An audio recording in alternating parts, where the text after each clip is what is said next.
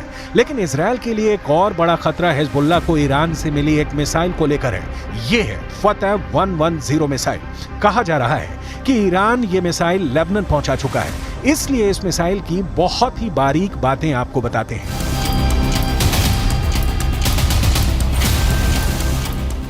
Iran की यह missile 300 kilometre तक हमला कर सकती है और ये अपने टारगेट के 3 मीटर के दायरे में गिरती है। एक बैलिस्टिक मिसाइल का इतना सटीक होना बहुत बड़ी बात है और यही बात इजरायल के लिए खतरा है। दूसरी तरफ इजरायल की सेना ने अपना गोला बारूद तैयार कर लिया है। तोपों से जो गोले फायर किए जाएंगे वो पहले से ही रेडी मोड पर रखे गए हैं। इजरायल की रिजर्व फोर्स भी आसपास के इलाकों में तैनात की जा रही है। ये हमवी गाड़ियां हैं जो लगातार यहां तक फौज को पहुंचाने में लगी हुई हैं। 2006 के बाद इस बॉर्डर पर इससे ज्यादा तनाव नहीं देखा गया है और अब हिजबुल्लाह की वार्निंग के बाद सबकी नजर ईरान पर भी है और उसके एक दोस्त सीरिया पर भी है। इजरायल ने गोलान की पहाड़ियों पर भी टैंक पहुंचा दिए हैं। ये जगह सीरिया का हिस्सा थी, लेकिन 1967 में युद्ध के बाद इजरायल ने सीरिया के इस हिस्से को अपने में मिला लिया और तभी से ये इलाका इजरायल के कंट्रोल में है। देखा जाए तो इस वक्त पूरे पश्चिम एशिया में युद्ध की चिंगारी पहुंच चुकी है। इजरायल से लेकर गाजा और गाजा से निकली ये आग अब लेबनान पहुंच चुकी है। चिंगारी सीरिया और ईरान में भी नजर आ रही है।